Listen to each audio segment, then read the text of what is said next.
లూకాసు వార్త 5వ అధ్యాయము 33 నుంచి 39 వరకు ఉన్న వచనాలు.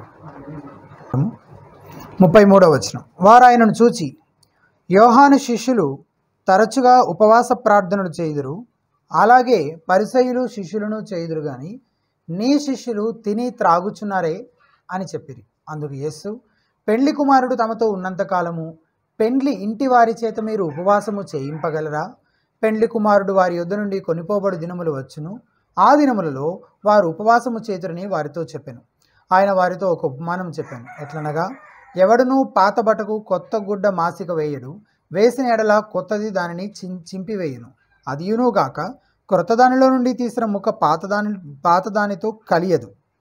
ఎవడనూ పాత తిత్తులలో కొత్త ద్రాక్షారసము పోయడు, పోసిన ఎడల కొత్త ద్రాక్షారసము తిత్తులను పిగుల్చును, రసము కారిపోవును, తిత్తులను పాడగును. అయితే కొత్త ద్రాక్షారసము కొత్త తిత్తులలో పోయవలను, పాత ద్రాక్షారసము తాగి వెంటనే కొత్త దానిని కోరువాడు ఎవడునూ లేడు, పాతదే మంచిదనునని చెప్పెను.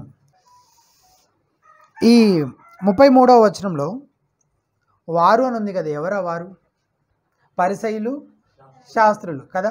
అంతకు ముందున్న వచనాల సందర్భంలో నుంచి అది మనకు అర్థమవుతుంది. ఎందుకు? పోయినసారి మనం ఏం చూసాం, మత్తయి ఏర్పాటు చేసిన విందులో యేసుక్రీస్తుకిను శాస్త్రులు పరిసయ్యులకు జరిగిన సంభాషణ మనం చూసాం. కాబట్టి వారు అంటే శాస్త్రులు పరిసయ్యులు అయి ఉండొచ్చు. కాబట్టి ఇంకా ప్రత్యేకంగా మళ్ళీ ఇమీడియట్గా జరిగి ఉండొచ్చు అనమాట. అంటే మత్తయి, మార్కు, లూకాలో ఈ ప్యాసేజ్ని మనం చూసినప్పుడు ఆ మత్తయి ఏర్పాటు చేసిన విందుకు వెంటనే ఈ ప్యాసేజ్ కనిపిస్తుంది అనమాట. అంటే బహుశా ఇమీడియట్గా జరిగి ఉండొచ్చు. కాబట్టి ఆడియన్స్ ఎవరు అనేది స్పెసిఫిక్గా ఇంకేం చెప్పట్లేదు, వారు అని కంటిన్యూ చేసుకుంటూ వెళ్ళిపోతూ ఉన్నాడు అనమాట లూకా. ఒకసారి మత్తయి 9:14 చూద్దామా? ఇదే సందర్భం గురించి అక్కడ చెప్పబడింది కదా, మత్తయి 9:14. అక్కడేం చెప్పబడిందో చూడండి. అప్పుడు యోహాను శిష్యులు ఆయన యొద్దకు వచ్చి, పరిసయ్యులను మేమును తరచుగా ఉపవాసం చేయుచున్నాం కానీ నీ శిష్యులు ఉపవాసము చేయరు, దీనికి హేతువేమని ఆయన అడగగా. ఎవరు అడుగుతున్నారంటే ఈ మాటలు? యోహాను శిష్యులు. అదేంటి మరి, ఒక దగ్గర ఒకలాగా ఇంకో దగ్గర ఇంకొకలాగా ఉంది, ఇదేదో కాంట్రడిక్షన్ లాగా ఉంది కదా. కాదా?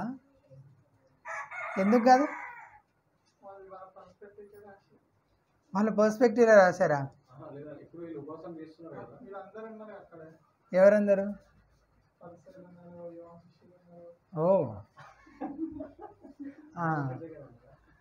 కరెక్టే అది యాక్చువల్గా.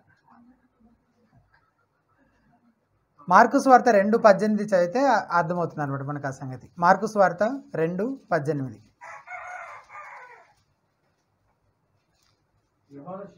యోహాను శిష్యులను పరిసయ్యులను ఉపవాసము చేయుటకద్దు. ఆగు అక్కడ. ఎవరా వారు? యోహాను శిష్యులు, పరిసయ్యులు. అంటే ఈ రెండు గుంపుల వారు ఉన్నారనమాట అక్కడ కదా. మత్తయి సువార్త చదివితే క్లారిటీ వస్తుంది. మార్కేమో ఓన్లీ యోహాను శిష్యుల గురించి రాస్తున్నాడు. చెప్పింది కరెక్టే, పర్స్పెక్టివ్ అనేది. ఇక్కడ మార్క్ ఎవరి గురించి రాస్తున్నాడు? యోహాను శిష్యుల గురించి రాస్తున్నాడు. లూకా ఎవరిని ఉద్దేశించి రాస్తున్నాడు? పరిసయ్యులు, శాస్త్రులను ఉద్దేశించి రాస్తున్నాడు. మత్తయి మాత్రం రెండు గుంపుల వారు అక్కడ ఉన్నారు. వాళ్ళు ఆ రెండు గుంపుల వారు యేసుక్రీస్తుని ప్రశ్నిస్తూ ఉన్నారు, అడుగుతూ ఉన్నారు కదా. అది ఆ విషయం మనకి ఇక్కడ స్పష్టంగా అర్థమైంది. తర్వాత యోహాను శిష్యుల గురించిన ప్రస్తావన వచ్చింది కదా. అయితే ఇప్పుడు వాళ్ళు ఎవరితో కలిసి యేసుక్రీస్తుని ప్రశ్నిస్తున్నారు? యోహాను శిష్యులు, ఇంకొక గుంపు వాళ్ళు ఎవరు? శాస్త్రులు, పరిసయ్యులు కదా. ఇది యాక్చువల్గా దిస్ ఈజ్ సంథింగ్ సర్ప్రైజింగ్. అంటే యోహాను శిష్యులు, బాప్తిస్మం ఇచ్చే యోహాను యొక్క శిష్యులు ఏంటి, శాస్త్రులు పరిసయ్యులతో కలిసి యేసుక్రీస్తుని ఈ రీతిన ప్రశ్నించడం ఏంటి అనేది కొంచెం సర్ప్రైజింగ్ అనమాట. ఎందుకు సర్ప్రైజింగ్? ఎందుకంటే యోహాను 1:29లో బాప్తిస్మం ఇచ్చే యోహాను యేసు గురించి మాట్లాడుతూ తన శిష్యులతో చెప్తాడనమాట. యేసు ప్రభు గురించి, యేసుక్రీస్తు గురించి 1:29లో తన శిష్యులతో చెప్తుంటాడు. ఏమని? మరునాడు యోహాను యేసు తన యొద్దకు రాగా చూచి, ఇదిగో లోక పాపమును మోసుకొని పోవు దేవుని గొర్రె పిల్ల అని, యేసుకు ముందు నడిచేవాడు, యేసు ముందు మెస్సియాకి ముందుగా మార్గాన్ని సిద్ధపరిచేవాడు అయినటువంటి బాప్తిస్మం ఇచ్చే యోహాను యేసుక్రీస్తు గురించి ఇదిగో లోక పాపం మోసుకొని పోవు దేవుని గొర్రెపిల్ల అని చెప్తూ ఉన్నాడు కదా. ఎవరితో చెప్తున్నాడు? శిష్యులతో చెప్తున్నాడు. అంటే ఆయనే మెస్సియా అని చెప్తున్నట్లే కదా. మరి అటువంటి యోహాను శిష్యులు ఇప్పుడు శాస్త్రులు, పరిసయ్యులతో కలిసి యేసుక్రీస్తుని ప్రశ్నించే గుంపులో ఉన్నారనమాట. అది కొంచెము సర్ప్రైజింగ్. అయితే సరే, ఇంతకీ వాళ్ళ సమస్య ఏంటి, ఎవరెవరు ఉన్నారు, ఎందుకున్నారు అక్కడ అనేది చూసాము. ఇంతకీ వాళ్ళు లేవనెత్తుతున్న ప్రశ్న ఏంటి, వాళ్ళ సమస్య ఏంటి అసలు చూడండి. యోహాను శిష్యులు తరచుగా ఏం చేస్తున్నారంట, లూకాసు వార్తకు వచ్చేసేయండి మళ్ళీ అందరూ. లూకాసు వార్త 5వ అధ్యాయము 33వ వచనం దగ్గరకు వచ్చేసేయండి. ఉపవాస ప్రార్థన చేస్తున్నారు ఎవరెవరు, యోహాను శిష్యులు ఇంకా పరిసయ్యులు కూడా. అంటే 2 గుంపుల వారు. యోహాను శిష్యులు ఉపవాస ప్రార్థన చేస్తున్నారు, పరిసయ్యులు ఉపవాస ప్రార్థనలు చేస్తున్నారు. వాళ్ళ శిష్యులు, పరిసయ్యుల శిష్యులు, యోహాను శిష్యులు. నీ శిష్యులు తిని త్రాగుచున్నారే అని అడిగిరి అని చెప్తున్నారు కదా. నీ శిష్యులు మాత్రం ఉపవాస ప్రార్థన చేయట్లేదు, దే ఆర్ నాట్ ఫాస్టింగ్ అని అడుగుతూ ఉన్నారనమాట. సరే, ఇప్పుడు ప్రశ్న, అసలు ఇలాంటి ప్రశ్న ఎందుకు అడుగుతున్నారు, ఇటువంటి ప్రశ్న అసలు ఎందుకు అడుగుతూ ఉన్నారు యేసుక్రీస్తుని అనేది ఆలోచన చేయాలి కదా మనం. ఆ ప్రశ్నకి యేసుక్రీస్తు ఎలా సమాధానం చెప్పారు, ఏం జవాబు చెప్పారు అనేది చూస్తాం. అంతకంటే ముందు అసలు ఈ ప్రశ్న ఎందుకు వచ్చింది అనేది చూడాలి కదా. యూదుల మతాచారాలు అత్యంత ప్రాముఖ్యమైనవి 3 ఉన్నాయి. వాళ్ళ భక్తి జీవితంలో వాళ్ళు ప్రాముఖ్యంగా ఆచరించేవి, ఖచ్చితంగా పాటించేవి 3 విషయాలు ఉన్నాయి. సో ఉపవాసము అనేది ఒకటి, వాళ్ళు చేసేటువంటి వాళ్ళ భక్తిలో కానీ ఆచారాల్లో కానీ ప్రాథమికమైన వాటి 3 ఒకటి. ఇంకా 2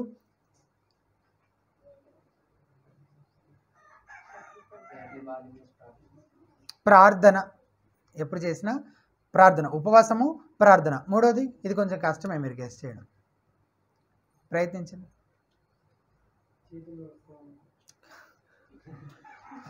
గివింగ్ ఆర్మ్స్ అంటే ధర్మం చేయడం అనమాట. ఓకేనా. 3 ఏంటంటే అవి ఉపవాసము, ప్రార్థన, ధర్మం చేయడం అనమాట. లేని వారికి ధర్మం చేయడం. సో ఈ 3 చాలా ప్రాముఖ్యమైనవి. అయితే ఈ 3 యొక్క నేచర్ ఏంటంటే, ఇవి బాహ్యంగా ప్రజలందరూ చూస్తుండగా చేసేటువంటివి కదా, అందరూ చూస్తున్నప్పుడు చేసేటువంటివి. అయితే తాము భక్తిపరులమని కనపరుచుకునే ప్రయత్నం చేస్తూ, ఎట్లా కనిపించుకోవాలని ప్రయత్నం చేస్తూ, భక్తిపరులని కనిపించే ప్రయత్నం చేస్తూ వేషధారులుగా జీవిస్తున్న యూదులను యేసుక్రీస్తు గద్దిస్తూ కొండ మీద ప్రసంగంలో ఇలా చెప్తూ వచ్చాడనమాట. ఏంటది, మత్తయి సువార్త 6వ అధ్యాయంలో కొన్ని మాటలు చదువుకుందాం మనం. ఒకసారి మత్తయి సువార్త తీయండి. మత్తయి సువార్త 6వ అధ్యాయము 2 నుంచి 6 వరకు ఉన్న వచనాలు.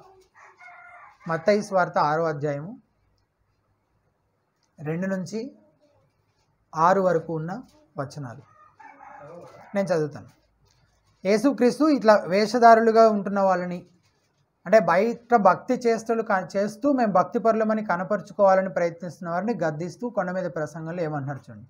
కావున నీవు, 2వ వచనం మత్తయి 6:2, కావున నీవు ధర్మము చేయనప్పుడు మనుష్యుల వలన ఘనత నొందవలనని వేషధారులు సమాజ మందిరములలోనూ వీధులలోనూ చేయులాగున నీ ముందర బూర ఊదింపవద్దు, వారు తమ ఫలము పొంది ఉన్నారని నిశ్చయముగా మీతో చెప్పుచున్నాను. నీవైతే ధర్మం చేయనప్పుడు నీ ధర్మము రహస్యముగా నుండి నిమిత్తము నీ కుడి చేయి చేయనది నీ ఎడమ చేతికి తెలియకుండా వలెను. అట్లయితే రహస్యమందు చూచు నీ తండ్రి నీకు ప్రతిఫలం ఇచ్చును. మరియు మీరు ప్రార్థన చేయనప్పుడు వేషధారుల వలె ఉండవద్దు, మనుషులకు కనబడవలనని సమాజ మందిరములలోనూ వీధుల మూలలలోనూ నిలిచి ప్రార్థన చేయటం వారికి ఇష్టము, వారు తమ ఫలము పొంది ఉన్నారని నిశ్చయముగా మీతో చెప్పుచున్నాను. నీవు ప్రార్థన చేయనప్పుడు నీ గదిలోనికి వెళ్ళి తలుపు వేసి రహస్యమందున నీ తండ్రికి ప్రార్థన చేయము, అప్పుడు రహస్యమందు చూచి నీ తండ్రి నీకు ప్రతిఫలం ఇచ్చును. 16-17 వచనాలు. ఇప్పటిదాకా దేని గురించి చూస్తాం, ధర్మం చేయడం గురించి చూసాము. ఇంకొకటి ప్రార్థన చేయడం గురించి చూస్తాం. 16-17 వచనాలు. మీరు ఉపవాసము చేయనప్పుడు వేషధారుల వలె దుఃఖముఖులై ఉండకుడి, తాము ఉపవాసము చేయనట్లు మనుషులకు కనబడవలనని వారు తమ ముఖములను వికారము చేసుకుందరు, వారు తమ ఫలము పొంది ఉన్నారని నిశ్చయముగా మీతో చెప్పుచున్నాను. 17వ వచనం. ఉపవాసము చేయుచున్నట్టు మనుషులకు కనబడవలనని గాక రహస్యమందున నీ తండ్రికే కనబడవలనని నీవు ఉపవాసము చేయనప్పుడు నీ తల అంటుకొని నీ ముఖము కడుగుకొనుము. వాళ్ళు చేసే చాలా ప్రాముఖ్యమైన 3 గురించి యేసుక్రీస్తు ప్రస్తావించారు కదా. ఏంటా 3? ఉపవాసం చేయడము, ప్రార్థన చేయడము, ధర్మం చేయడం. ఆ 3 గురించి యేసుక్రీస్తు ప్రస్తావించాడు. ఆ 3 కూడా మీరు సరిగ్గా చేస్తున్నారా? చేయట్లేదు కదా. ఎట్లా చేస్తున్నారు? మనుషులకి కనిపించాలని చేస్తున్నారు కదా. ప్రతిసారి విశ్వాసులు అయి ఉండకపోవచ్చు, కానీ అవిశ్వాసులు ఎవరైనా ఇలా చేయటం మీరు ఎప్పుడైనా గమనించి ఉండొచ్చు. అయ్యగారికి ఏదైనా డబ్బులు ఇవ్వాల్సి వస్తే లెక్క పెట్టి అందరూ చూస్తున్నాగా, అయ్యగారు చూసారా మీరు?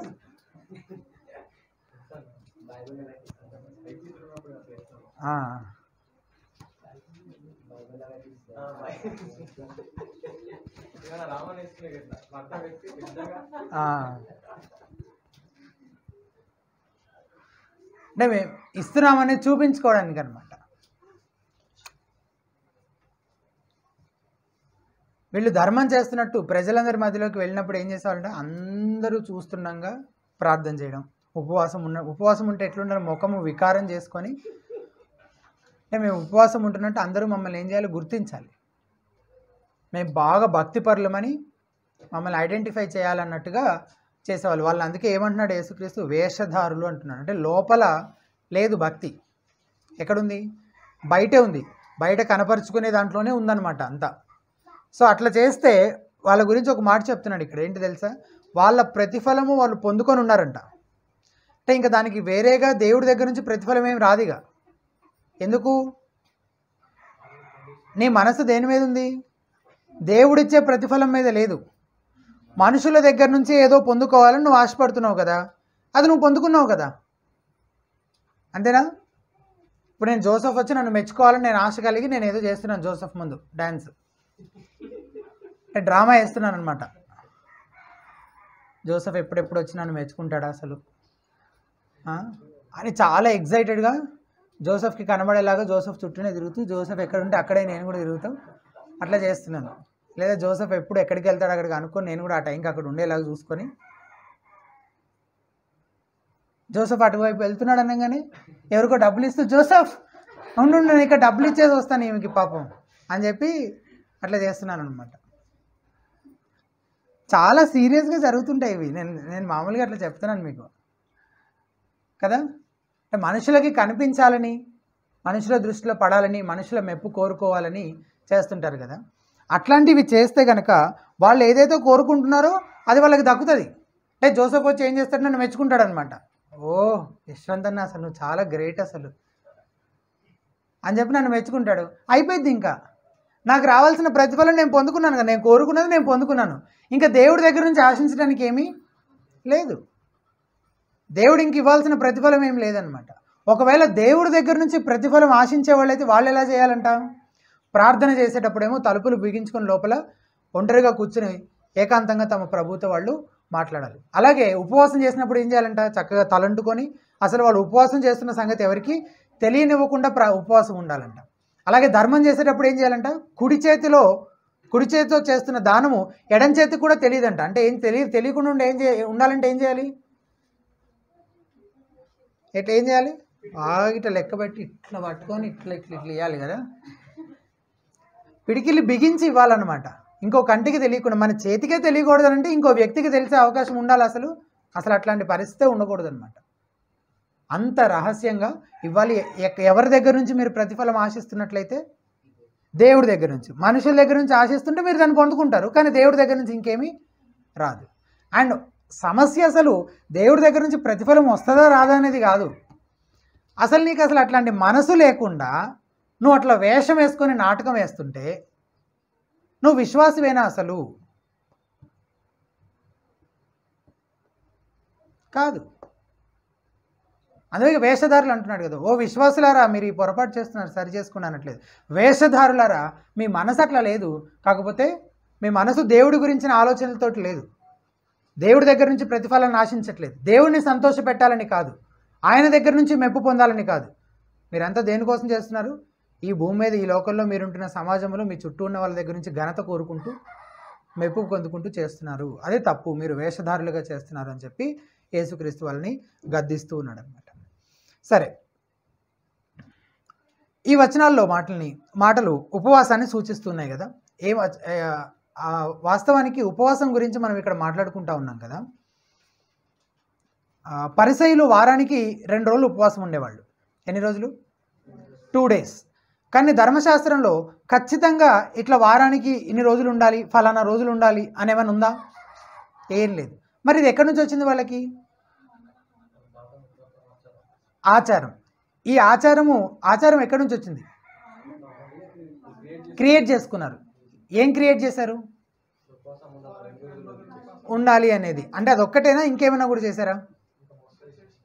ఇంకా చాలా చేశారు. వాటి అన్నిటినీ కలిపి ఏమైనా పేరు పెట్టచ్చా దానికి? ఇట్లా ఒక సిస్టమ్ ఆఫ్ ట్రెడిషన్స్, ఓకేనా, ఒక సిస్టమ్ ఆఫ్ కస్టమ్స్, వీటన్నిటినీ కలిపి ఏదైనా సరే, దేన్నైనా సరే, ఈ వీళ్ళ గురించే కాదు, ఇట్లాంటి దాని అంతటినీ కలిపి స్పిరిచువల్గా చేసేటువంటి వీటన్నిటిని కలిపి ఏదైనా పేరు పెట్టచ్చు దానికి. బాగా ఆలోచించండి. ఆచారాలు, కట్టుబాట్లు,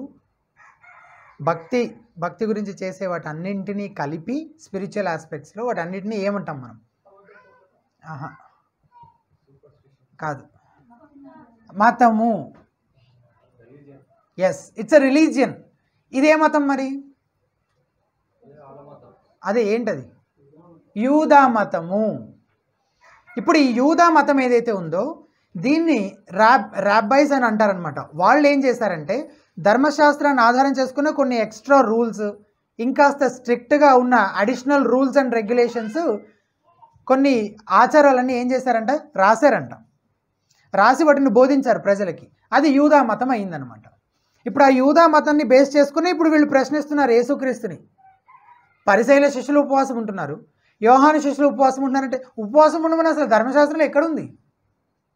వారానికి 2 లేదు. మరి వాళ్ళు దేన్ని బేస్ చేసుకొని యేసుక్రీస్తుని ప్రశ్నిస్తున్నారు? యూదా మతానికి సంబంధించిన ఆచారాలను వాటిని బేస్ చేసుకొని యేసుక్రీస్తుని ప్రశ్నిస్తున్నారు అనమాట. సరే, ధర్మశాస్త్రంలో లేదని ఎట్లా చెప్తాం మనము? అస్సలు లేదని చెప్పలేము. ఒక్క సందర్భంలో మాత్రం చెప్పబడింది. ఎక్కడ? లేవియాకాండము 16వ అధ్యాయము 29, 31 వచనాలు చూడండి. లేవియాకాండము 16వ అధ్యాయము 29, 31. ఇది మీకు నిత్యమైన కట్టడ, స్వదేశులు కానీ పరదేశులు కానీ మీరందరూ 7వ నెల 10వ నాడు ఏ పని చేయకుండా మిమ్మల్ని మీరు దుఃఖపరచుకొనవలెను. 31వ వచనం. అది మీకు మహావిశ్రాంతి దినము, మిమ్మల్ని మీరు ఏం చేయాలంట? దుఃఖపరచుకొనవలెను. ఇది నిత్యమైన కట్టడ. దీన్ని ఏమంటారంటే, ఇంకా మీరు తర్వాత మీకు టైం ఉంటే ఈ పైన కింద వచనాలు మీరు ధ్యానించండి. డే ఆఫ్ అటోన్మెంట్ అని అంటారు దీన్ని, ప్రాయశ్చిత్త దినము. ఓకేనా? ఆ రోజు మట్టుకు ఏం చేయాలని చెప్తున్నారు. ఈ దుఃఖపరుచుకుని వాళ్ళను అనే మాటలు ఉన్నాయి చూసారా, ఇవి మూల భాషలో మనం దాన్ని అర్థాన్ని గ్రహించే ప్రయత్నం చేస్తే, ధ్యానిస్తే అది దేని గురించి మాట్లాడుతుంటే ఉపవాసం గురించే మాట్లాడుతుంది అనమాట. ఉపవాసాన్ని ఆ పదాలు సూచిస్తున్నాయి. కానీ ఇది ఎన్నిసార్లు చేయాలి? కిందన వచనాల్లో ఉంటుంది, చూసి చెప్పండి ఒకసారి. దొరికిందా మీకు అందరికీ? లాస్ట్ వర్స్లో ఉంది. ఎన్నిసార్లు చేయాలంట? సంవత్సరానికి ఒక్కసారి. సరే, సంవత్సరానికి ఒకసారి ఖచ్చితంగా చేయాలనేది ఇది కట్టడ. ధర్మశాస్త్రం చెప్తున్న కట్టడ, పాత నిబంధన ఇజ్రాయెల్ ప్రజలకి. అట్లాగని చెప్పి ఇంకా మిగిలిన వాళ్ళు ఎవరు ప్రార్థన చేయలేదా? ఆ ఒక్కరోజు తప్పితే చేశారు.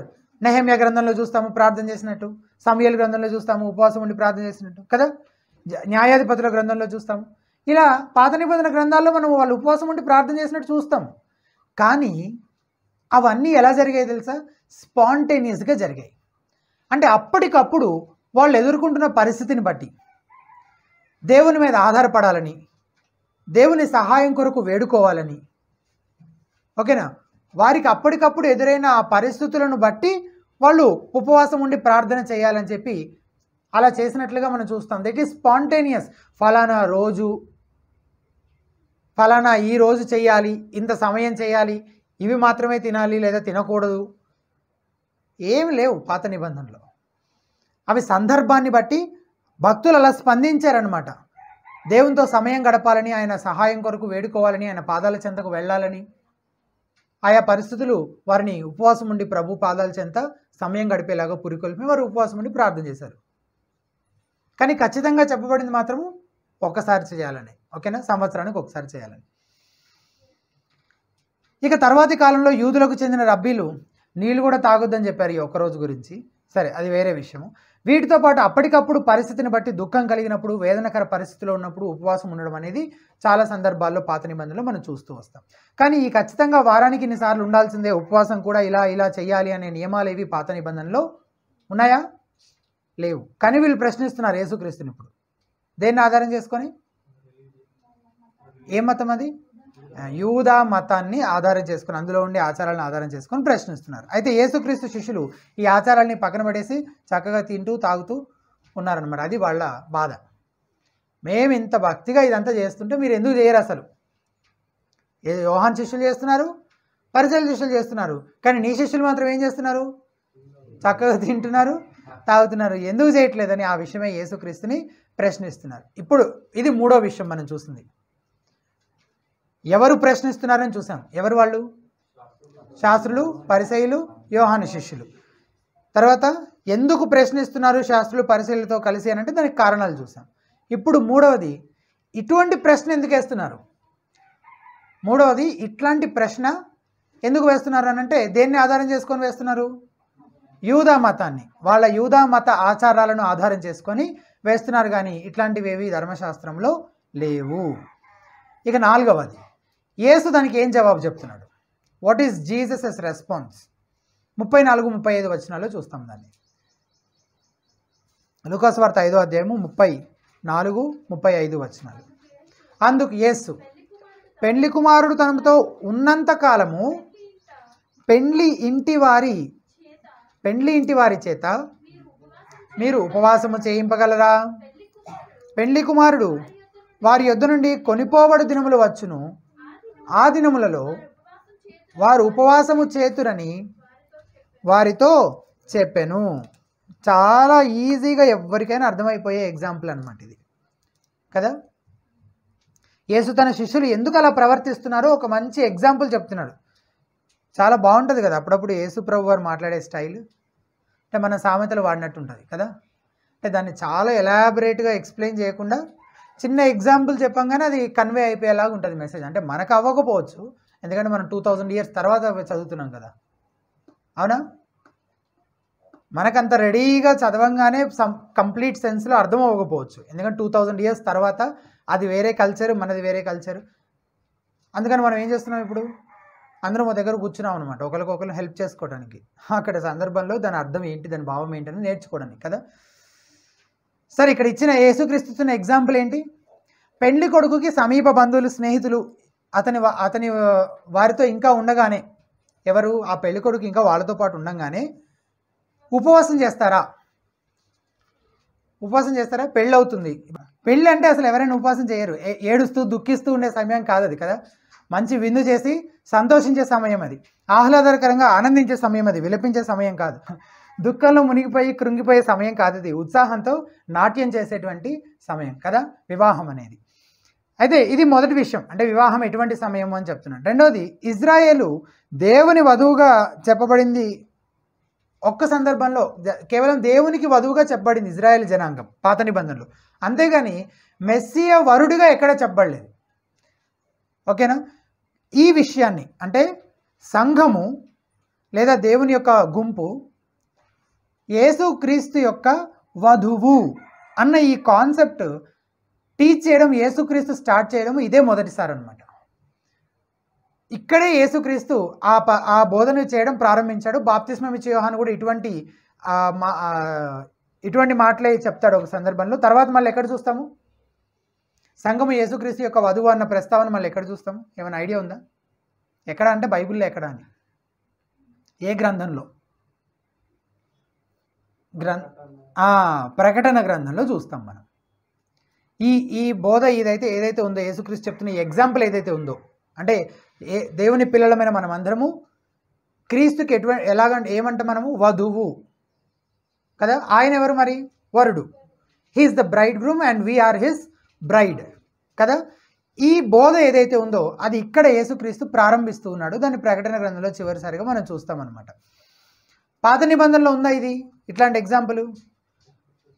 ఎక్కడ చెప్పబడలేదు. అంటే మెస్సియా వరుడుగా ఉంటాడు, మెస్సియాకి ఆ దేవుని ప్రజలైనటువంటి వారు వధువుగా ఉంటారన్న పోలిక ఎక్కడ లేదు. దేవునికి వధువుగా ఉంటారని చెప్పబడింది కానీ మెస్సియాకి ఆపాదించి చెప్పబడలేదు. సో మెస్సియా గురించి ఇక్కడే చెప్పబడింది. కాబట్టి వరుడు లేదా పెళ్లి కొడుకు ఇంకా తమతో పాటు ఉండగానే ఎవరు ఏడవరు, ఉపవాసం చేయరు కదా. అయితే పెళ్లి కొడుకు ఎప్పటికీ వాళ్ళతో పాటే ఉండిపోడు అని యేసుక్రీస్తు చెప్తున్నాడు అనమాట. చూడండి తర్వాత ఏముంది, పెండ్లి కుమారుడు వారి యొద్ద నుండి కొనిపోబడు దినములు వచ్చును. ఫస్ట్ చెప్పిన పాయింట్ ఏంటి, పెండ్లి కొడుకు వాళ్ళ దగ్గరే ఉన్నప్పుడు వాళ్ళు ఏడవరు, ఉపవాసం చేయరు అని చెప్తున్నాడు.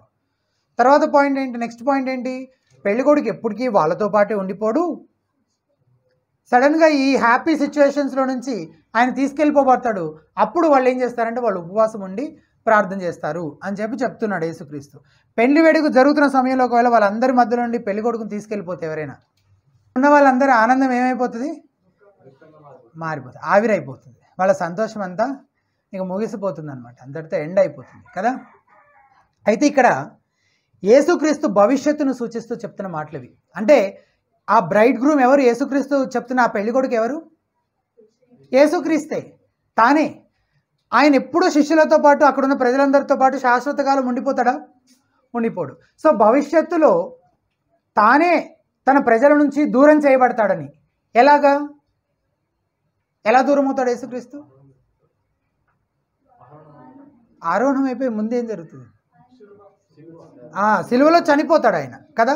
ఆయన మరణిస్తాడు, ఆయన చనిపోతాడు, సమాధి చేయబడతాడు, తర్వాత ఆరోహణం అయిపోతాడు. అంటే శిష్యులకు ఏమవుతాడు, దూరం అవుతున్నాడు కదా. సో అలా దూరం అయ్యే రోజు ఒకటి వస్తుంది అని తన మరణాన్ని సూచిస్తూ భవిష్యత్తులో జరగబోతున్న దాన్ని, రాబోతున్న తన మరణాన్ని గురించి యేసుక్రీస్తు ప్రస్తావించడం కూడా లూకాసు వార్తలో ఇదే మొదటిసారి. ఇప్పుడు దాకా మనం 5 అధ్యాయాలు ధ్యానించాం. ఎక్కడైనా ఆయన నేను చనిపోబోతున్నాను, మిమ్మల్ని విడిచిపెట్టి వెళ్ళిపోబోతున్నాను, నేను మీ అందరి పాపాల కొరకే అర్పించబడుతున్నాను అని ఎక్కడైనా చెప్పారా శిష్యులకి, ఎక్కడ చెప్పలేదు. ఇదే ఫస్ట్ టైం కదా. ఇంక ఇక్కడ నుంచి చాలాసార్లు కనబడుతుంటుంది మనకి యేసుక్రీస్తు తన మరణాన్ని సూచిస్తూ హింట్స్ ఇవ్వడము. సరే, మొత్తానికి ఇక్కడ ఏం చెప్తున్నారు యేసుక్రీస్తు, ఆయన తన దగ్గర ఉన్నప్పుడు, పెండ్లి కుమారుడు వాళ్ళ దగ్గర ఉన్నప్పుడు వాళ్ళు సంతోషిస్తారు, వాళ్ళు ఉపవాసం చేయరు. ఆయన వాళ్ళ దగ్గర నుంచి వెళ్ళిపోయినప్పుడు మాత్రం వాళ్ళు ఏం చేస్తారు, అప్పుడు వాళ్ళు ఉపవాసం చేస్తారు అని చెప్తూ ఉన్నారు. కానీ యేసు తన మరణాన్ని సూచిస్తూ ఈ మాటలు చెప్పాడు కదా, అది శిష్యులకు అర్థమైందా, అర్థం కాలేదు. ఎందుకంటే మెస్సియా గురించి వాళ్ళకున్న ఆలోచన వేరు. ఏంటి ఆలోచన, వేరే ఆలోచన. ఆయన రాజుగా పుడతాడు అంటే వాళ్ళ ఎక్స్పెక్టేషన్ ఏంటంటే, ఫస్ట్ ప్రైమరీ ఎక్స్పెక్టేషన్ అసలు ఆయన ఎక్కడ పుట్టాలంటే అంతఃపురంలో ఒక రాజ కుటుంబంలో పుట్టాలి. అది వాళ్ళ ఎక్స్పెక్టేషన్ కదా. ఎందుకు, ఆయన రాజుగా రాబోతున్నాడు అని చెప్పబడింది కాబట్టి. కానీ అసలు ఆయన రాజుగా ఎప్పుడు వస్తున్నాడు, రెండవ రాకడలో వస్తాడు, మొదటి రాకడలో కాదు. మొదటి రాకడ అంటే 2000 సంవత్సరాల క్రితం జరిగింది. రెండవ రాకడలో అంటే ఈ అంత్య దినాల్లో చివరి రోజుల్లో జరిగేదన్నమాట.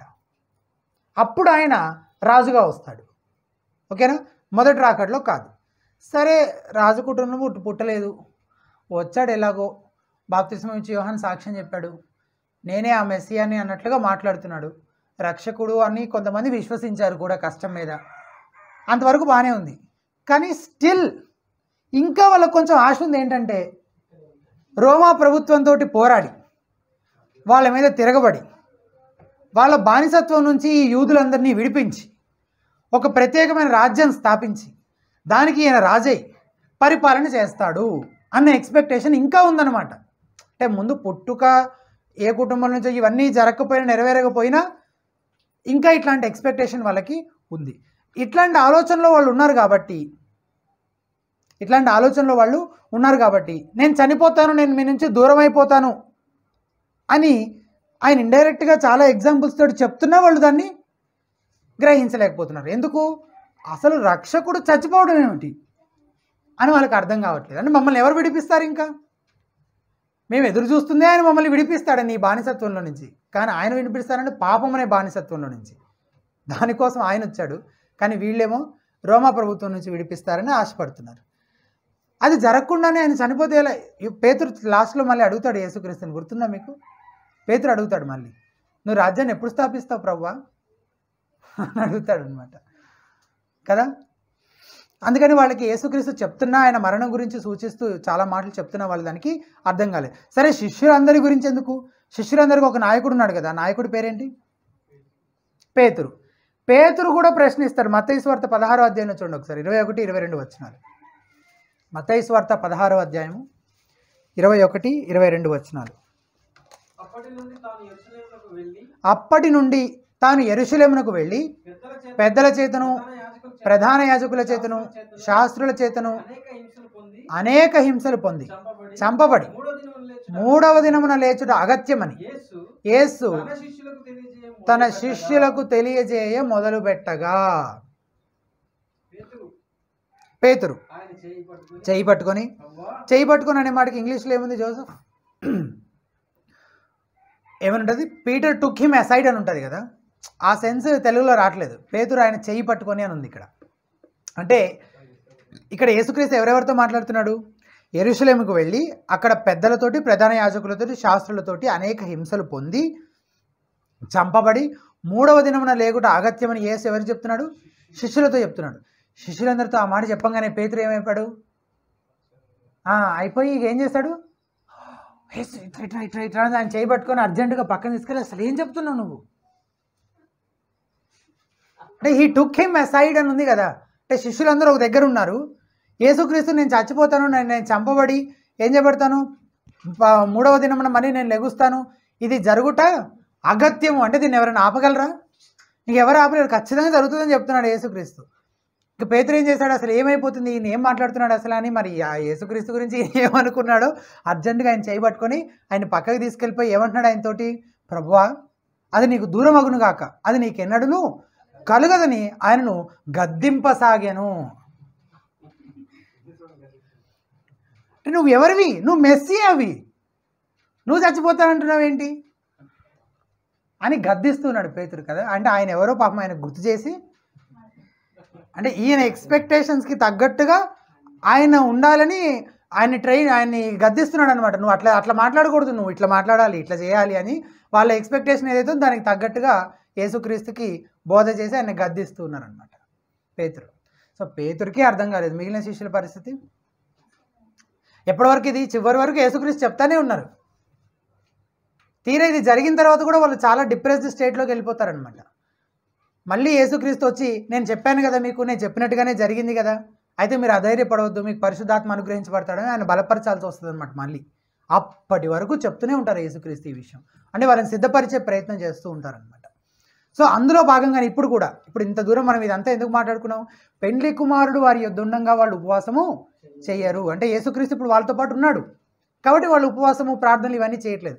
వన్స్ యేసుక్రీస్తు వాళ్ళకి దూరమైనప్పుడు, పెండ్లి కుమారుడు వాళ్ళ దగ్గర నుంచి తీసుకెళ్ళిపోబడినప్పుడు అప్పుడు వాళ్ళు ఏం చేస్తారంటే ఉపవాసం చేస్తారు.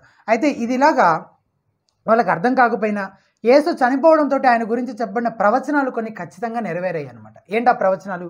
జకర్యా గ్రంథం 13వ అధ్యాయం 7వ వచనం చూడండి. జకర్యా గ్రంథము 13వ అధ్యాయము, జకర్యా గ్రంథము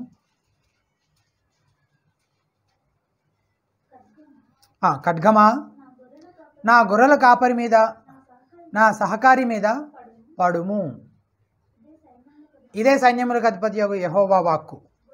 గొర్రెలు చెదరిపోయినట్లు కాపరిని హతము చేయము. చాలు. ఖడ్గమా గొర్రెలు చెదరిపోయినట్లు కాపరిని హతము చేయము. యేసుక్రీస్తు చనిపోయిన తర్వాత అపోస్తలులందరూ ఇటు వాళ్ళు అటు చెదిరిపోతారు వేరు వేరు ప్రాంతాలకి, యెరూషలేము చుట్టూ ఉన్న ప్రాంతాలకి. దాన్ని సూచిస్తూ చెప్పబడిన మాట అన్నమాట ఇది ప్రవచన రూపంలో.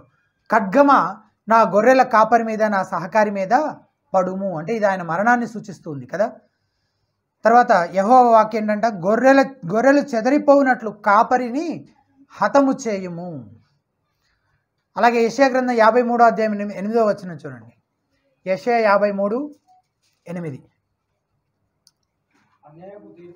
అన్యాయపు తీర్పు నొందిన వాడై అతడు కొనిపోబడిను, అతడు నా జనుల అతిక్రమమును బట్టి మొత్తబడిన కదా. ఎవరి అతిక్రమమును బట్టి? నా జనుల యొక్క అతిక్రమమును బట్టి ఎవరు మొత్తబడ్డారంట? యేసుక్రీస్తు మొట్టబడ్డాడంట. అన్యాయమైన తీర్పు పొందాడంట ఆయన. ఇంకా సజీవుల భూమిలో నుండి కొట్టివేయబడిను, అయినను అతని తరం వారిలో ఈ సంగతి ఆలోచించిన వారు ఎవరు? అతని తరంలో శిష్యులకే అర్థం కావట్లేదు కదా. కాబట్టి ఈ ప్రవచనాలు ఖచ్చితంగా యేసుక్రీస్తు విషయంలో నెరవేరాయి. ఆ మాటలను యేసుక్రీస్తు మాటలు నెరవేరు. ఇప్పుడు ఈ సందర్భంలో యేసుక్రీస్తు ఏం చెప్తున్నారు? పెండ్లి కుమారుడు వారి దగ్గర నుంచి కొనిపోబడినప్పుడు వాళ్ళు ఏం చేస్తారు? ఉపవాసం ఉంటారు. ఉన్నప్పుడు ఉపవాసం చేయరు అంటున్నాడు. అలాగే యేసుక్రీస్తు ఏదైతే చెప్పాడో ఆ చెప్పిన విధంగానే శిష్యులు యేసు ఆరోహణమైన తర్వాత ఉపవాసం ఉండినట్లు కొన్ని సందర్భాలను గురించి మనం అపోస్తల కార్యాల గ్రంథంలో చదువుతాం అన్నమాట. ఓకేనా? సో ఈ ఎగ్జాంపుల్, యేసుక్రీస్తు చెప్పిన ఈ ఎగ్జాంపుల్ గురించి మీకు అందరికీ బాగా అర్థమైందని అనుకుంటున్నాను. మనం ఏ విషయాలు చూస్తూ వచ్చాము? ఆయన సంఘానికి లేదా తన ప్రజలకు వరుడుగా ఉంటా ఉన్నాడు అన్న ప్రస్తావన ఇదే మొదటిసారి ఇక్కడ తీసుకురాబడింది. అందులో నుంచి ఒక మంచి ఆదరణకరమైన మాట ఉంది. ఏంటి తెలుసా? వైఫ్ అండ్ హస్బెండ్ యూనియన్కి మించిన యూనియన్ ఇంకేది లేదు, ఏ రిలేషన్షిప్ లేదు తెలుసా? తల్లి కొడుకైనా, తండ్రి కొడుకైనా, అన్న చెల్లెళ్ళు అక్కదమ్ములైనా, అమ్మమ్మ తాతయ్యలు ఎవరైనా సరే, మనవాళ్ళైనా, స్నేహితులైన, ప్రాణ స్నేహితులైన, యజమాని దాసులైన, అధికారులు వాళ్ళ కింద పనిచేసే ఎవరి మధ్యలో ఉండనంత ఐక్యత ఎవరిద్దరి మధ్యలో ఉంటుంది? భార్యాభర్తల మధ్యలో ఉంటుంది. ఆ భార్యాభర్తల సంబంధాన్ని సూచిస్తూ వధువు వరుడు అని అంటున్నాడు అన్నమాట దేవుడు. ఇది చాలా బలపరచాలి, మనం చాలా ఎంకరేజ్ చేయాలి కదా. ఎందుకు? వైఫ్ ఏదన్నా బాధపడుతున్నప్పుడు a true loving husband అలా చూస్తూ ఉండడు కదా. what he does, what he does, he cares for her కదా. ఆమెని చక్కగా, ఆమెకి ఏ ఇబ్బంది కలగకుండా, ఆమెకి ఏ బాధ రాకుండా, ఏ కష్టము రాకుండా ఆమెని జాగ్రత్తగా చూసుకునే ప్రయత్నము, ఆమె సంతోషంగా చూసుకునే ప్రయత్నం చేస్తూ ఉంటాడు కదా. మనము సంఘము, వధువుగా, క్రీస్తుకి వధువుగా పిలువబడుతున్న సంఘమైనటువంటి మనము కూడా we have a braid groom, ఒక వరుడు ఉన్నాడు మనకి. ఎవరైనా? యేసుక్రీస్తు. కాబట్టి ఆయన మన పరిస్థితులన్నింటినీ అర్థం చేసుకోగలడు, మన గురించిన ఆలోచన ఆయనకి ఉంది. ఆ ధైర్యము, ఆ భరోసా మనం యేసుక్రీస్తునందు ఉంచగలము. That's a encouraging thing for the church. విశ్వాసులైనటువంటి మనకి అది ఎంతో ఆదరణకరమైనటువంటి విషయం. ఆయన మనకి వరుడుగా ఉంటాను. We must pray like this. తెలుసా మీకు? ప్రార్థన చేయమన్నప్పుడు కూడా, దేవా నీవు సంఘమైనటువంటి మాకు వరుడుగా ఉంటా ఉన్నావు, మేము నీకు వధువుగా ఉంటా ఉన్నాము. నీవు మా గురించి ఏం చేస్తావు? మమ్మల్ని ఆదరిస్తావు, బలపరుస్తావు, ప్రతి పరిస్థితిలో మమ్మల్ని నిలబెడతావు, మమ్మల్ని కేర్ చేసేటువంటి దేవుడు నువ్వు. యూ లవ్ అస్, నువ్వు మమ్మల్ని ప్రేమిస్తావు, మా బాగోగులు చూసుకునేటువంటి దేవుడివి అని చెప్పి మనం ఆయన స్తుతిస్తూ ఇలా స్తుతించాలి. మనం ఈ డిఫరెంట్ ఆస్పెక్ట్స్ మనం నేర్చుకుంటున్నప్పుడు ఏం చేయాలి? ఇవన్నీ మనము మన డైలీ లైఫ్, మన డైలీ ప్రేయర్లోకి వీటన్నిటిని తీసుకురావటం నేర్చుకోవాలన్నమాట. తర్వాత ప్రవచన నెరవేర్పు అయిపోయింది. 36 నుంచి 39 వరకు ఇంకొన్ని ఉపమానాలు కూడా చెప్తున్నాడు యేసుక్రీస్తు. ఆయన వారితో ఒక ఉపమానము చెప్పాను. ఒక ఉపమానం, పారబుల్. ఎట్లనగా, ఎవడను పాత బట్టకు కొత్త గుడ్డ మాసిక వేయడు, వేసిన ఎలా కొత్తది దానిని చింపివేయును, అదియును కాక కొత్త దాని నుండి తీసిన ముక్క పాత దానితో కలియదు. చాలు. 36వ వచనంలో ఒక పారబుల్ చెప్తున్నారు యేసుక్రీస్తు కదా. ఇప్పుడు మళ్ళీ యేసుక్రీస్తు డిఫరెంట్ ఆస్పెక్ట్స్లో ఆన్సర్ చేస్తున్నారు. అసలు దీన్ని మెడిటేట్ చేస్తున్నప్పుడు అయితే నేను చాలా అసలు ఇన్డెప్త్గా దాని లోపలికి వెళ్ళి పరిశీలిస్తున్నప్పుడు దీని బ్యాక్గ్రౌండ్లో ఇంత విషయం ఉందా అసలు, అంటే వాళ్ళు అసలు ఎందుకు ప్రశ్నిస్తున్నారు అనేది మనం చూస్తూ వచ్చాము కదా. అంటే యూదా మతాన్ని ఆధారం చేసుకొని వాళ్ళు అట్లా ప్రశ్నిస్తున్నారు. ఇప్పుడు యేసుక్రీస్తు సమాధానం చెప్పడం గురించి చూస్తున్నాం. అందులో ఒక ఆస్పెక్ట్ చూసాం, పెండ్లి కుమారుడు వాళ్ళ దగ్గర ఉండగా వాళ్ళు అట్లా చేయరు, పెండ్లి కుమారుడు వాళ్ళ దగ్గర నుంచి కొనిపోబడినప్పుడు మాత్రం వాళ్ళు ఉపవాసం చేస్తారు, బాధపడతారు, చింతిస్తారు అని చెప్పారు. అది that's one aspect of his response. ఇంకా కొన్ని ఉపమానాలు చెప్తున్నారు. ఈ ఉపమానం ఏంటో చూడండి. మొదటి ఉపమానం ఏంటంటే, అది కొత్త గుడ్డ మాసిక. మాసిక అంటే ప్యాచ్ కదా. పాత దాన్ని ఏం చేస్తున్నారు? పాత బట్టకు కొత్త గుడ్డ మాసిక అంట వేస్తే అప్పుడు ఏమవుతుంది? కొత్తది కూడా చిరిగిపోతుంది. అంటే ఏం జరుగుతుందో మళ్ళీ చెప్తా ఉన్నారు మనకి. ఇక్కడ యేసుక్రీస్తు దేని గురించి మాట్లాడుతున్నారో ముందు చెప్తాను నేను, దాని తర్వాత ఈ ఎగ్జాంపుల్స్ అర్థం చేసుకోవడం మనకి ఈజీ అవుతుంది. యేసుక్రీస్తు సువార్త, యేసుక్రీస్తు ఏదైతే బోధిస్తున్నాడో సువార్త, గాస్పెల్, ఆ గాస్పెల్ యొక్క యునిక్నెస్ గురించి, దాని యొక్క విశిష్టతను గురించి ఆయన చాటి చెప్పడం కోసం కొన్ని ఉపమానాలు, ఉదాహరణలు చెప్తున్నారనమాట. మొదటిగా, ఎవడను పాత బట్టకు కొత్త గుడ్డ మాసిక వేయడం చూస్తున్నాం, వేసిన నీళ్ళలో కొత్తది దానిని చింపివేయను. అలా చేయడం మూర్ఖత్వం కదా, ఫూలిష్నెస్ అది. అట్లా ఎవరైనా చేస్తారా అసలు? పాత బట్టలు ఏదైనా జరిగిపోతే వెళ్ళి షాప్కి వెళ్ళి కొత్త బట్ట ఒకటి కొనుక్కొచ్చి దాన్ని ఒక ముక్క చించి పాతదానికి కుట్టుకుంటామా? అట్లా చేయం కదా. అలా చేయడం మూర్ఖత్వం. ఎందుకంటే కొత్త దాంట్లో నుంచి ముక్క చించితే ఆ కొత్తది కూడా ఏమవుతుంది? చెరిగిపోయింది అవుతుంది. అంతే కదా. పాత దాంట్లోకి ఏదో అతుకు వేయాలని కొత్త దాంట్లో నుంచి చించితే కొత్తది పాడైపోతుంది. తర్వాత అంతేకాక కొత్త దాంట్లో నుంచి తీసిన ముక్క పాత దాంతో కలుస్తుందా? చూడ్డానికి కలవదు కదా, అతకదు కదా. పాతది ఎట్లుంటుంది? మాసిపోయి ఉంటుంది. సో దాంతో ఇది అతుకుతుందా? అతకదు, కలవదు అనమాట. ఇంకో విషయం, అలా చేసి ఆ పాతదాన్ని ఉతికితే ఏమవుతుంది? ఏమవుతుంది? లేదు.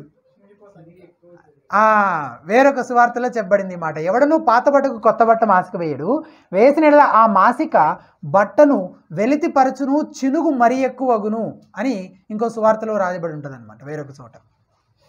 ఇప్పుడు ఇక్కడ ఈ సందర్భంలో ఇక్కడ చెప్పిన వచనాలనే కానీ ఇంకా వేరే సువార్తలు చెప్పిన మొత్తం 3 విషయాలు చెప్పారు. ఏంటంటే అవి, ఫస్ట్ది కొత్త దానిలో నుంచి చించడం వల్ల కొత్తది పాడైపోతుంది. రెండవది, ఈ మాసిక ప్యాచ్ వేసినా అది దాంతో పాత బట్టతోటి మ్యాచ్ అవ్వదు, అతకదు. మూడవది, 4 ఉతుకులు పడంగానే ఇంకా ఎక్కువ చిరిగిపోతుంది. అది ఎందుకు? కొత్తది బలంగా ఉంటుంది, పాతది వీక్గా ఉంటుంది, చిరిగిపోతుంది కదా. సో దీనివల్ల అల్టిమేట్గా వచ్చే రిజల్ట్ ఏంటంటే 2 పాడైపోతున్నాయి. So that's a foolish act. అది మూర్ఖత్వం అలా చేయడం కదా. ఇప్పుడు యేసుక్రీస్తు ఈ ఎగ్జాంపుల్ ఎందుకు చెప్తున్నాడు అనేది ప్రశ్న కదా. ఎగ్జాంపుల్ బాగుంది, కానీ వాళ్ళు అడిగిన ప్రశ్న ఏంటి? ఉపవాసం ఎందుకు చేయట్లేదని.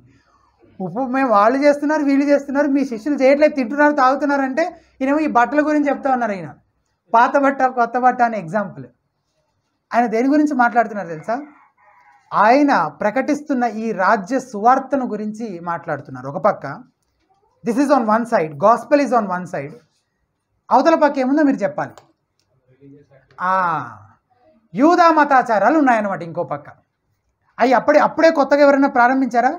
లేదు, అవి ఎప్పటి నుంచో ఉన్నాయి. అవి పాతవి. అంటే ఈ పాత బట్ట దేన్ని సూచిస్తుంది? ఆ యూదా మతాచారాన్ని సూచిస్తుంది. ఈ కొత్త బట్ట దేన్ని సూచిస్తుంది? యేసుక్రీస్తు బోధిస్తున్న ఈ రాజ్య సువార్తను సూచిస్తుంది కదా. ఈ 2 అతుకుతాయా? అతకవు. ఎందుకు అతకవు? రెండింటికి మధ్య చాలా వ్యత్యాసం ఉంది. 2 చాలా డిఫరెంట్ అనమాట. ఎలా? ఏంటన్నా? రెండింటి కాంట్రడిక్టింగ్గా ఉన్నాయి 2. అంటే అది వేరు, ఇది వేరు. ఏంటి వేరు అంటే, యూదా మతంలోనేమో తమని తామే తమ క్రియల ద్వారా నీతిమంతులుగా చేసేసుకోవచ్చు అని నమ్ముతున్నారు వాళ్ళు కదా. మేమేం చేయాలి? ఉపవాసం చేయాలి. ఇంకేం చేయాలి? పేదలకు దాన ధర్మాలు చేయాలి. ఇంకేం చేయాలి? ప్రార్థన చేయాలి. ఇంకేమైనా ఉంటే ఆచార సంబంధమైన సెరమోనియల్ యాక్ట్స్ ఏమైనా ఉంటే అవన్నీ చేయాలి. ప్రాయశ్చిత బలులు అర్పించాలి. ఇంకేమైనా చేయాలి. ఇవన్నీ సబ్బాతు ఆచరించాలి, ఆజ్ఞలు పాటించాలి. ఇవన్నీ చేసి మేమేం చేయాలి? నీతిమంతులం అయిపోవాలి. మా అంతటా మేమే అయిపోవాలని కాదు, మేము చేస్తున్నాం కాబట్టి మేము నీతిమంతులమే ఇంకా అని అనుకుంటున్నారు. కానీ వాళ్ళ పాప స్థితిని వాళ్ళు గుర్తెరగట్లేదు. కానీ యేసుక్రీస్తు బోధించేటువంటి సువార్త ఏంటి? రిపెంట్, మీరు మారు మనస్సు పొందండి. మీరు పాపపు స్థితిలో ఉన్నారు, మీ హృదయాలు పాపపు స్థితిలో పడిపోయి ఉన్నాయి, you are in a fallen condition. మీరు ఏం చేయాలి? మీరు మారు మనస్సు పొందాలి, పాపం నుంచి వైదొలగాలి, దాని నుంచి మరలాలి, తిరగాలి దేవుని వైపుకి అని చెప్పి యేసుక్రీస్తు సువార్త. 2 డిఫరెంట్గానే ఉన్నాయా లేదా? ఆయనేమో నువ్వు పాపమని గుర్తించి అంటున్నాడు. యూదా మతస్థులేమో మేము ఆల్రెడీ నీతిమంతులమే అనుకుంటున్నారు.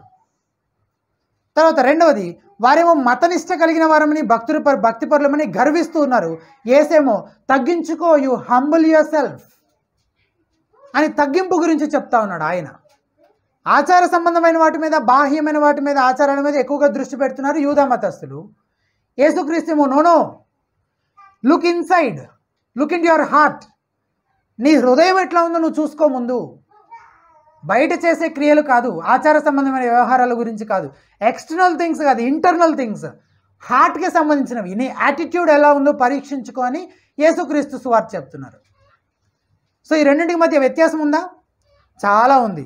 2 కలుస్తాయి, అతుకుతాయి, ఒకదానితో ఒకటి అస్సలు అతకవు కదా. దాని గురించే యేసుక్రీస్తు చెప్తున్నాడు అనమాట. ఇదే విషయాన్ని పాత బట్ట అనగానే చాలామంది ఏమనుకునే అవకాశం ఉంది. ఇప్పుడు మీ మెదడుకు చాలా పని పెట్టాను ఈరోజు నేను. ఆలోచించండి కాసేపు. పాత బట్ట, పాత పాత పాత అనగానే అది దేన్ని సూచిస్తుందని తొందరగా ఇమీడియట్గా అనేసుకునే పాత బట్ట అనగానే చాలామంది పాత నిబంధన అనుకుంటారు, కానీ తప్పు.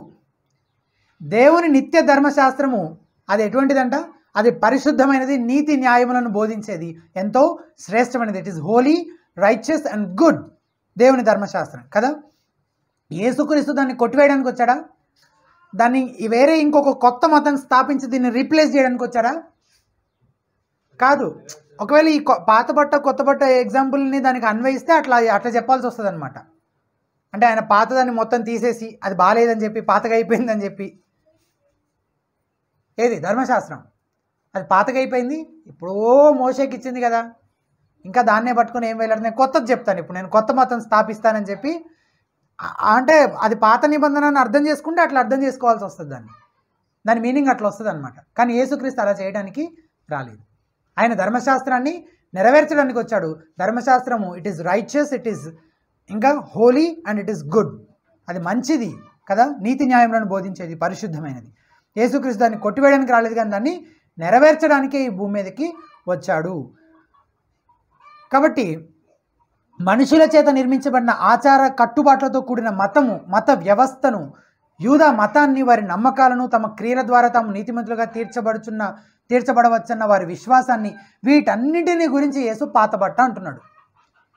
సింపుల్గా చెప్పాలంటే యూదా మతాన్ని సూచిస్తూ చెప్తున్నాడు, ధర్మశాస్త్రాన్ని సూచిస్తూ కాదు, పాత నిబంధనను సూచిస్తూ కాదు. ఈ పాతబట్ట దేన్ని సూచిస్తుంది? యూదా మతాన్ని సూచిస్తూ చెప్పబడిన మాట. అయితే కృపచేత విశ్వాసము ద్వారా రక్షించబడతావన్న సువార్తకి ఈ మతానికి అస్సలు పొసగదు.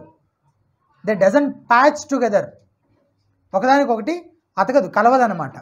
ఎందుకు? ఇది కృపచేత విశ్వాసము ద్వారా పొందవలసినటువంటి రక్షణ గురించి, అటువంటి సువార్తను గురించి యేసుక్రీస్తు బోధిస్తున్నాడు. నువ్వు ఇవి పనులన్నీ చేస్తే నువ్వు నీతిమంతుడు అయిపోతావని యూదా మతం బోధిస్తుంది. రెండింటికి కుదురుతుందా? పొసుగుతుందా? అసలు పొసగదు, అతకదు, ఒకదానితో ఒకటి. యేసుక్రీస్తు ఆ రెండింటిని ఒకదానితో ఒకటి అతికించడానికి వీలు పడదని చెప్తున్నాడు ఈ ఎగ్జాంపుల్ ద్వారా. పాతదాన్ని తీసేసి దానికి బదులు రక్షణ అన్న కొత్త వస్త్రాన్ని మనకు అనుగ్రహించడానికి ఆయన ఈ భూమి మీదకి వచ్చాడు.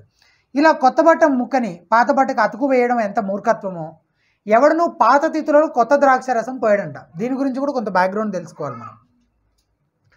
ఈ తిత్తులు ఏంటి అసలు?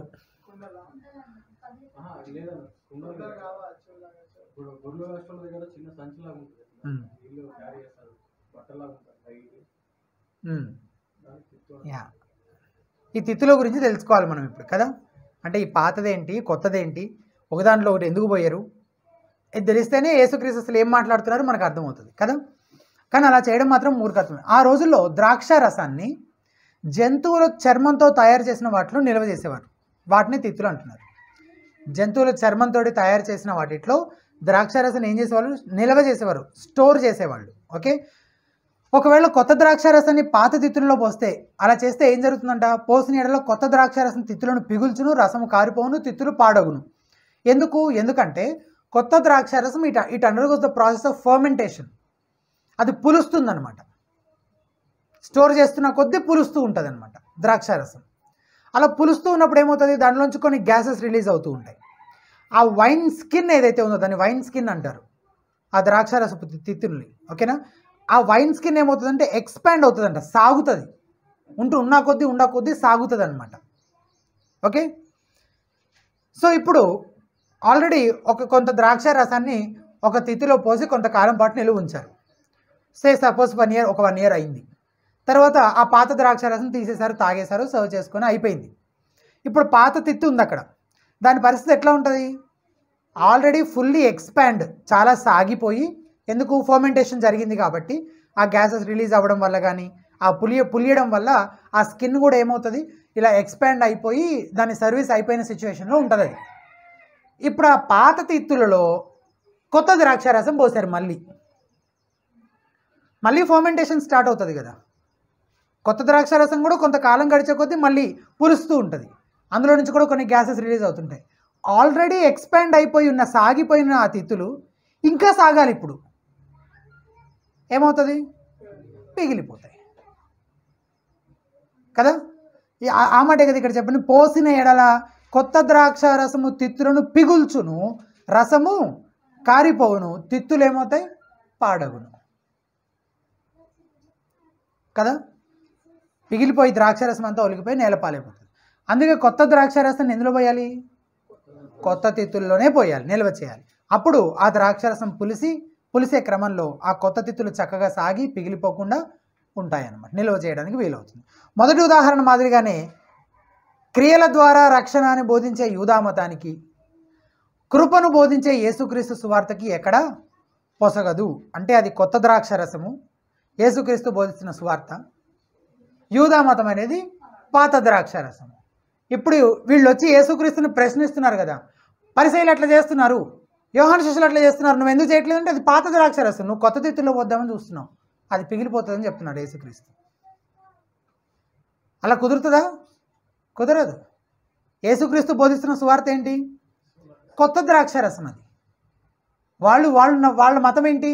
పాత ద్రాక్షారసం. అది కాబట్టి నువ్వు ఎవరి దగ్గరకు వచ్చి ఏం చెప్తున్నావు? నువ్వు నువ్వు ఒక మతాన్ని తీసుకొని నా దగ్గరకు వచ్చి నన్ను ప్రశ్నిస్తున్నావు. నేను మతాన్ని బోధించట్లేదు, నేను ఇంకొక మతాన్ని స్థాపించడానికి రాలేదు, నేను సువార్తని ప్రకటించడానికి, రక్షణను ప్రకటించడానికి వచ్చాను. కాబట్టి కొత్త తిత్తుల్ని కొత్త ద్రాక్షారసాన్ని కొత్త తిత్తుల్లోనే పోయాలి, పాత ద్రాక్షారసాన్ని పాత తిత్తుల్లోనే పోయాలి. పాత ద్రాక్షారసం అంటే వాళ్ళు బోధిస్తున్న మతాచారాలను కొత్త తిత్తులలో పోయాలని ప్రయత్నం చేస్తున్నారు అనమాట. అంటే యేసుక్రీస్తుకు బోధించాలని చూస్తున్నారు వాళ్ళు కదా. That's one more example.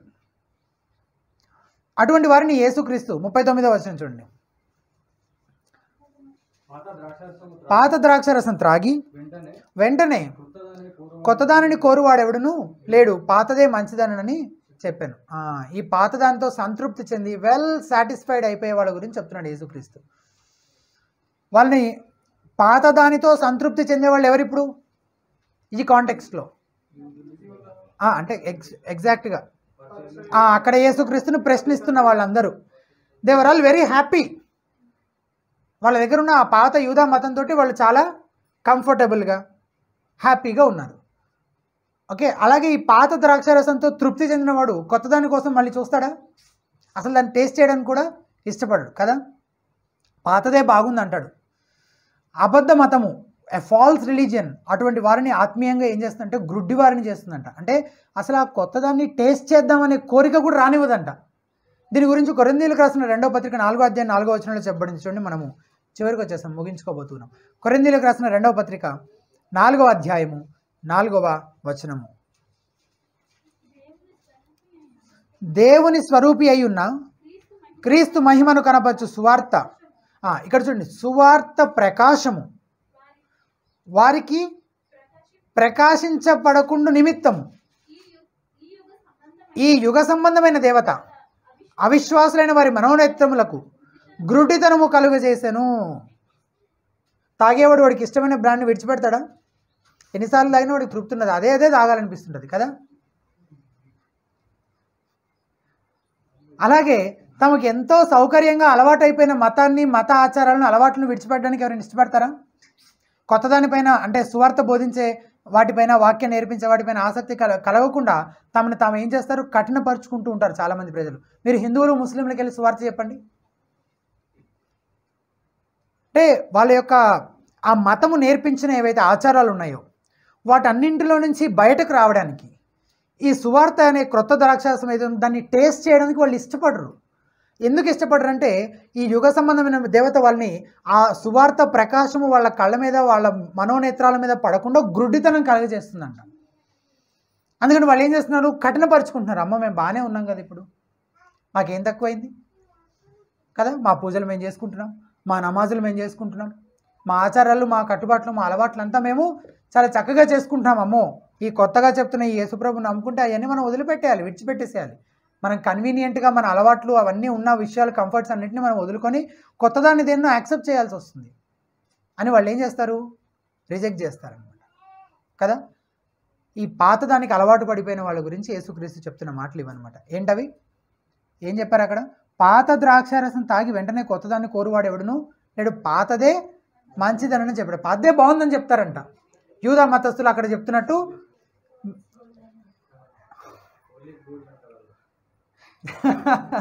అది ఇక్కడ సరిపోదులే ఆ సామెత. యూదా మతస్థులు ఏం చెప్తున్నారు? మా యూదా మతమే మంచిది, మాకు అదే కావాలి, అదే బాగుంది మాకు అని చెప్తారంట కదా. ఈరోజున్న హిందువులు ముస్లింలు కూడా అదే చెప్తారు, అవునా. వాళ్ళకి గురుడితనం కలుగజేసేది ఏంటి? ఈ యుగ సంబంధమైన దేవత వాళ్ళ మనోనేత్రాలకు గురుడితనం కలుగజేస్తుంది. కాబట్టి అసలు ఈ సువార్త వెలుగు వాళ్ళ మీద ప్రకాశించే అవకాశం లేకుండా, ఈ కొత్త ద్రాక్ష రసాన్ని వాళ్ళు అసలు టేస్ట్ చేసే వీలే లేకుండా వాళ్ళు తమ హృదయాలను తమ కఠినపరుచుకుంటూ ఉన్నారు. సువార్తను వాళ్ళు ఏం చేస్తున్నారు? అంగీకరించకుండా తిరస్కరిస్తూ ఉన్నారు కదా. అలాగా తమకు ఎంతో సౌకర్యంగా అలవాటైపోయిన మతాన్ని, మతాచారాలను విడిచిపెట్టడానికి ఇష్టపడనివ్వకుండా, కొత్త దానిపైన అంటే సువార్త బోధించే వాటిపైన ఆసక్తి కనపరచకుండా, అలా ఈ లోకంలోని అబద్ధ మతాలను పట్టుకొని వేలాడుతూ, ఈ లోకంలోని ఫాల్స్ రిలీజియన్స్ అబద్ధ మతాలను పట్టుకొని వేలాడుతూ, క్రీస్తుని హత్తుకోని వారిని రక్షణ అనే నిరీక్షణ లేదు ఇంకా వాళ్ళకి కదా. యేసుక్రీస్తు చెంతకు రాని వాళ్ళకి రక్షణ అనే నిరీక్షణ ఉందా? లేదు. మా పాతది మాదే బాగుంది అని అందులోనే ఉండిపోయే వాళ్ళకి రక్షణ లేదు. మన గురి గమ్యము అవిశ్వాసులను తమ అన్యమత సంప్రదాయాలను సౌకర్యంగా కొనసాగనిస్తూ ఎలాగోలా యేసు నమ్ముకుంటే చాలే అన్న స్థితిలో ఉండనివ్వకూడదు. మళ్ళీ చెప్తున్నాను, చివరి మాట చాలా ప్రాముఖ్యమైన మాట. చివరి మాట, ఇప్పుడు చర్చికి చాలా కాలం నుంచి కొనసాగే వాళ్ళు ఉంటారు. వాళ్ళందరూ హిందూ మతంలో నుంచి చూస్తే హిందూకి సంబంధించినవి, ముస్లిమ్స్ నుంచి వస్తే ముస్లిమ్స్కి సంబంధించినవి, లేదా వేరు వేరు ప్రాంతాలకు సంబంధించిన ఆచార కట్టుబాట్లను, సాంప్రదాయాలను ఇంకా కొనసాగిస్తూనే ఉంటారు. దాన్ని విడిచిపెట్టడానికి ఇష్టపడరు. కానీ ఈ కొత్తది కూడా కావాలంటారు కదా. అలా వాళ్ళని అందులో ఉండనివ్వచ్చా? మనము ఉండనివ్వకూడదు. అలా ఉండనివ్వడానికి వీల్లేదు. అందులో సౌకర్యంగా వాళ్ళు కొనసాగడానికి వీల్లేదు. ఎందుకు? యేసుక్రీస్తు మనల్ని అట్లా చేయమని చెప్పలేదు. మరి ఏం చేయమని చెప్పాడు? మత్తయి సువార్త 28వ అధ్యాయం 19-20 వచనాలు చదువుకొని మనం ముగించుకుందాం. చూడండి, మత్తయి సువార్త 28వ అధ్యాయము 19-20 వచనాలు.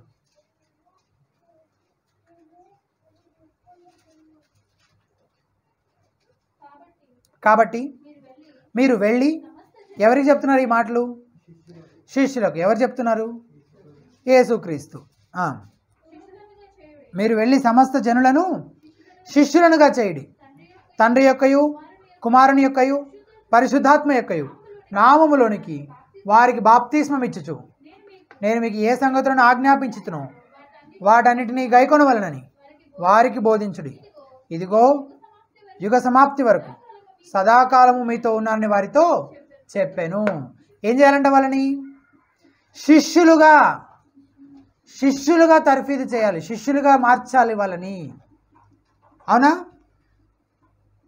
శిష్యులు అంటే ఏంటి? అన్యమతాలను పాటిస్తారా వాళ్ళు? యేసుక్రీస్తుని వెంబడించే వాళ్ళు ఆయన్ని పోలి నడుచుకోవాలి కదా. యేసే యజమానిగా అంగీకరించిన వాళ్ళు, యేసే తమ నాయకుడుగా అంగీకరించిన వాళ్ళు ఎవరిని పోలి నడుచుకోవాలి? నాయకుడిని పోలి, యజమానిని పోలి నడుచుకోవాలి, గురువుని పోలి నడుచుకోవాలి, మాస్టర్ని పోలి నడుచుకోవాలి కదా, టీచర్ని పోలి నడుచుకోవాలి శిష్యులు. కానీ అలా కాకుండా అన్యమతాచారాలన్నీ పాటిస్తున్నారు అనుకో, వాళ్ళు అప్పుడు శిష్యులు అవుతారా? అవరు. కాబట్టి వాళ్ళని ఏం చేయాలంటే శిష్యులుగా చేయాలంట, వాళ్ళకి బాప్తిస్మం ఇవ్వాలంట. తర్వాత ఆయన వాళ్ళకి యేసుక్రీస్తు వాళ్ళందరికీ ఏదైతే బోధించాడో, అంటే ఈ అపోస్తలీయ బోధ ఏదైతే ఉందో దాని అంతటినీ గైకొనవలనని, అంటే దాని అంతటినీ ఎగ్జాక్ట్గా ఆచరించే విధంగా వాళ్ళకి ఏం చేయాలంట? బోధించాలంట. ఇప్పుడు యేసుక్రీస్తు అదే చేస్తున్నాడా? అదే చేస్తున్నాడు. అయ్యా, మీ పాతదానికి కొత్తదానికి సంబంధం లేదు, కుదరదు. నువ్వు ఫలానా మతంలో నుంచి వచ్చి ఉండొచ్చు, ఆ మతానికి సంబంధించిన దాని గురించి నువ్వు నన్ను ప్రశ్నిస్తున్నావు, కానీ ఆ మతానికి నేను చెప్తున్న ఈ సువార్తకి పొసగదు, కుదరదు. అది వేరు, ఇది వేరు. దాన్ని సంపూర్ణంగా ఏం చేయాలి? నువ్వు విడిచిపెట్టేసేయాలి. దాన్ని విడిచిపెట్టి అప్పుడు నేను చెప్తున్న సువార్తను నువ్వు గైకుంటేనే నీకు రక్షణ. లేకపోతే ఏం జరుగుతుంది? నష్టం జరుగుతుంది. రెండు బట్టలు చింపుకున్నట్టు, తిత్తులని ద్రాక్షారసాన్ని నష్టపోయినట్లు అలా అవుతుంది అన్నమాట పరిస్థితి. సువార్త చెప్తున్నా వినకపోతే, పాతదానికి అలవాటు పడిపోయి నాకు ఇది చాలు, సంతృప్తిగా ఉంది, నేను ఇదే మంచిదని దాన్నే హత్తుకుంటానని వాడు చెప్పినట్టుగా సువార్త విని కూడా దాన్ని అంగీకరించకుండా ఉండిపోయిన వాళ్ళ హృదయాలు వాళ్ళు కఠినపరుచుకుంటారు. వాళ్ళందరూ ఎక్కడికి వెళ్ళిపోతున్నారు? నరకానికి వెళ్ళిపోతున్నారు, నిత్యనాశనానికి వెళ్ళిపోతున్నారు. ఆ పాతదానికి కొత్తదానికి కుదరదు. పాతది కంప్లీట్గా ఏం చేయాలి? విడిచిపెట్టాలి, దాన్ని వదిలేసేయాలి. చాలామంది ఇట్లా బోధిస్తున్నారనమాట ఈ రోజుల్లో, అంటే ఎక్కువ మందిని అట్రాక్ట్ చేయడం కోసం. రంజిత్ ఓఫీర్ గురించి మీకు తెలుసు కదా, బొట్టు ఉద్యమం అని, బొట్టు పెట్టుకోవచ్చు అని చెప్తున్నారు. What a foolish thing. అవునా? సిలువ బొట్టు పెట్టు, అది ఇంకా ఇదనమాట. చాలా ఉన్నాయి ఇలాగా, ఇట్లాంటివి చాలా ఉన్నాయి. అవునా? పాస్టర్లే దగ్గరుండి అన్ని హిందూ సాంప్రదాయాల ప్రకారం పెళ్ళిళ్ళు చేస్తున్న సందర్భాలు లేవా? ఉన్నాయి. అన్య మతాచారాలను చర్చిలోనే ఎంకరేజ్ చేస్తున్న సందర్భాలు లేవా? ఉన్నాయి. కానీ అలా చేయమని చెప్పాడా యేసుక్రీస్తు మనల్ని? నో. యూదా మతస్థులు వచ్చి చెప్తున్నారు కదా ఇక్కడ. వెరీ బెస్ట్ ఎగ్జాంపుల్ మీరు అందరూ ఎప్పటికీ గుర్తుపెట్టుకోవాలి. వీళ్ళందరూ వచ్చి, యోహాను శిష్యులు వీళ్ళందరూ వచ్చి యూదా మతానికి సంబంధించిన ఒక ఆచారాన్ని చూపిస్తూ నీ శిష్యులు అది పాటించట్లేదని చెప్తున్నప్పుడు యేసుక్రీస్తు చెప్తున్న సమాధానం ఏంటి? ఈ సువార్త ఏదైతే మేము అంగీకరించామో అది ఏ మతాచారాలను మమ్మల్ని అంగీకరింపనివ్వదు, దాంతో పొసకదు అతకదు, ఇది వేరు, దిస్ ఇస్ యూనిక్. వాటన్నిటిని విడిచిపెట్టి మేము ఏమయ్యాం ఇప్పుడు? యేసుక్రీస్తుకి శిష్యులమయ్యాం. మేము ఆయనను వెంబడిస్తున్నాం, ఆయనను పోలి నడుచుకుంటాము. ఆయన ఎలాగైతే జీవించాడో అలా జీవించడానికి ప్రయత్నం చేస్తాము. ఆయన బోధించిన వాటికి, ఆయన ఆజ్ఞాపించిన వాటికి అనుగుణంగా వాటికి విధేయత చూపిస్తూ జీవిస్తాం. కానీ అన్య మతాచారాలను మేము ఇంకా పాటించము అని మనం చెప్పాలి. ఇతరులకు కూడా మనము బోధించే విధంగా ఉండాలి. దేవుడు మనకు ఆజ్ఞాపించిన ద గ్రేట్ కమిషన్ అది. శిష్యులుగా తర్ఫీదు చేయాలి, తాను బోధించిన వాటన్నిటినీ వారందరికీ బోధించాలి అనేది. చివరిగా ప్రార్థన చేసుకుందాం.